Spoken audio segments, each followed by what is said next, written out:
The Modern Dilemma: Climate Change and Human Advancement. Never before in human history have we been so rich, so advanced, or so powerful. Yet, we find ourselves overwhelmed by the rapid pace of climate change. At first glance, the problem seems straightforward. Greenhouse gases trap the sun's energy, warming our atmosphere. This leads to milder winters and harsher summers, making dry areas drier and wet areas wetter. Countless ecosystems are at risk as rising sea levels threaten the coastal cities we've built. So, why don't we just prevent this? It sounds simple, but the reality is far more complex. Public debate on stopping these rapid changes often focuses on a few key aspects: coal plants, cars, or even cattle. The proposed solutions are frequently oversimplified, like installing solar panels, biking to work, or talking about sustainability. And a major point of discussion is personal responsibility. How should you change your lifestyle to combat climate change? We'll explore this together in the next few minutes. This is one of those videos that we encourage you to watch all the way through, because to discuss truly viable solutions, we first need to understand the full picture. The bigger picture.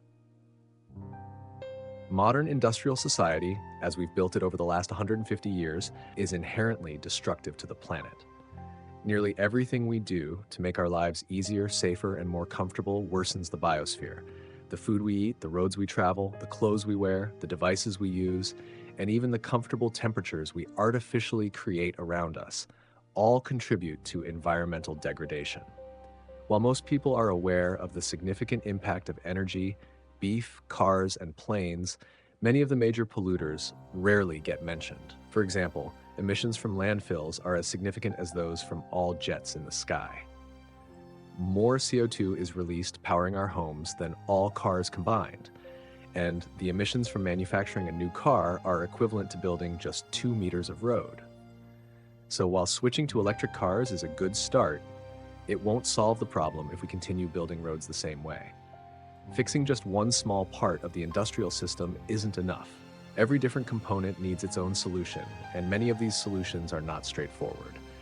Even when we know what to do, having a solution doesn't always mean we're willing or able to implement it. The gray areas: emissions versus poverty.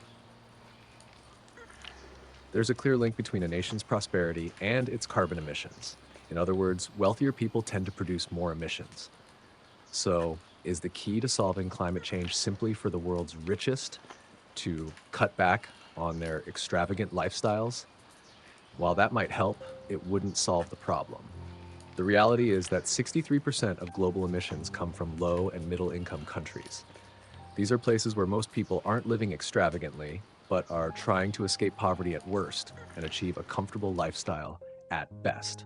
Sadly, escaping poverty and joining the middle class currently means generating unavoidable emissions. Asking developing countries to cut emissions can seem like an attempt to keep them in poverty. It's hard to argue that a region should protect its ancient forests and invest in solar panels instead of burning wood when basic needs aren't being met for significant portions of its population. Asking people to cut back isn't a popular demand, especially if those demands come from countries that got rich by causing environmental harm in the past. For billions of people, more emissions are a sign of progress. When we forget this, we tend to propose impractical solutions. Take concrete, for example. The concrete industry is responsible for 8% of global CO2 emissions. So should we just stop using concrete? But right now, concrete is also a cheap and easy way for growing populations in developing countries to build affordable housing. There are many similar examples. Even wealthy countries aren't immune to disagreements over quick fixes for climate change. Phasing out coal, gas, and oil is slowed down by heated debates about what should replace them. Citizens might be against nuclear energy, but also oppose wind or solar infrastructure in their backyards. In principle, all these problems can be overcome, but there are issues we currently don't know how to solve. The most problematic of these is food, the food dilemma: emit or starve. Soon, we'll need to feed 10 billion people, and we don't know how to do that without emitting greenhouse gases. The nature of modern food production, which requires fertilizers or manure, makes it impossible to have zero-emission food. Just rice alone emits as much methane annually as all the world's air traffic combined. To make matters worse, the foods we love the most are the highest emitters. Animal products account for 57% of food-related emissions, even though they provide only 18% of the world's calories and 37% of its protein. And as people around the world become wealthier, they want more meat. Traditional diets in most cultures were primarily plant-based with a little meat on top. But with the rise of industrial meat production, meat has become a staple, a regular indulgence in developed countries, and a status symbol in developing ones. Today, about 40% of the world's habitable land is used for meat production in some form or another, an area the size of North and South America combined. This is land where we could allow native ecosystems to regenerate, like the Amazon rainforests, which could absorb carbon from the atmosphere.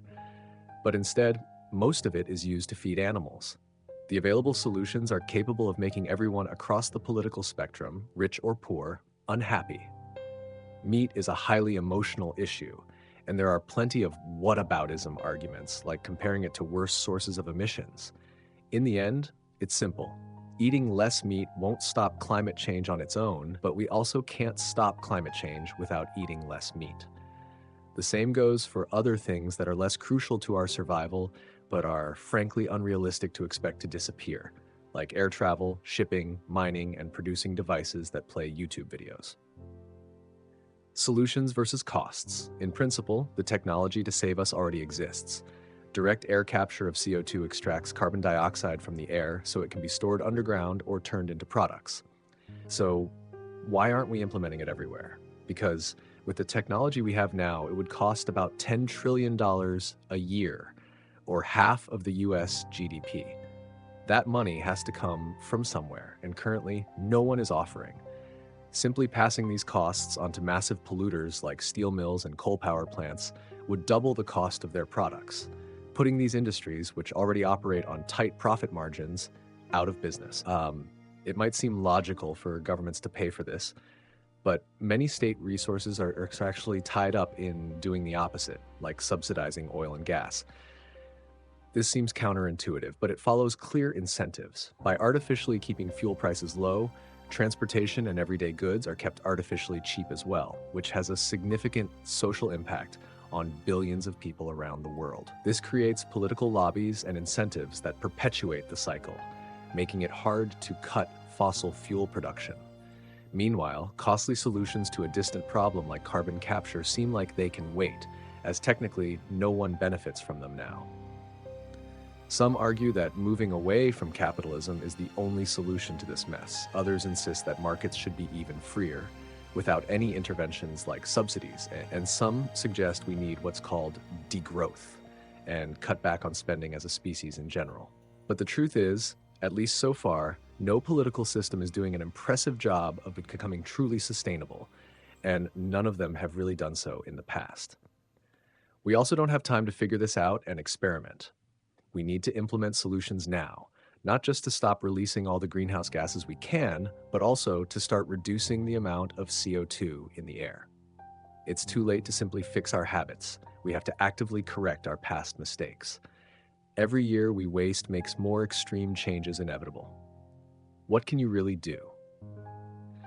A common narrative of our time is that we're all responsible for climate change, that everyone needs to do their part. Why don't you buy a new electric car? Why not replace your gas stove with an electric one?